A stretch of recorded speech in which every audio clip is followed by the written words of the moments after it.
તો એક મહત્વના સમાચાર ભાવનગરમાં નકલી દારૂકાંડમાં વધુ એક વ્યક્તિએ પોતાનો જીવ ગુમાવ્યો છે। નકલી દારૂકાંડમાં મોતનો આંક 12 પર પહોંચ્યો છે। ભાવનગરની સરટી હોસ્પિટલમાં સારવાર દરમિયાન યુવકનું મોત થયું છે। અવિનાશ પરમાર નામના વ્યક્તિનું મોત નીપજ્યું છે। હાર્દિકભાઈ કિલજીનું પણ આજે સારવાર દરમિયાન મૃત્યુ નીપજ્યું છે। મુકેશભાઈ ડામોરનું પણ સારવાર દરમિયાન મૃત્યુ। ભાવનગરમાં અત્યાર સુધીમાં કુલ 11 લોકોના મૃત્યુ થયા હતા, જેમાં વધુ એક વ્યક્તિનું આજે મૃત્યુ થયું છે, એટલે મૃત્યુઆંક 12 થયો છે।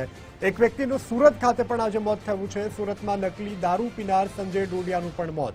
આમ કુલ મૃત્યુઆંક 12 થયો છે। વધુ વિગત સાથે સંવાદદાતા કૃણાલ બારડ ફોન લાઈનથી જોડાઈ ચૂક્યા છે। કૃણાલ, મૃત્યુઆંક વધ્યો છે, શું વધુ વિગતો?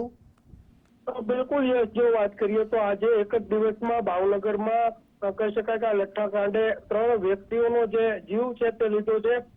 કહી શકાય કે ગાયત્રીનગરમાં રહેતા અને મૂળ મહીસાગરના સંતરામપુરના રહેવાસી મુકેશ મણીલાલ ડામોરનું પણ સારવાર દરમિયાન છે તે મોત નીપજ્યું છે।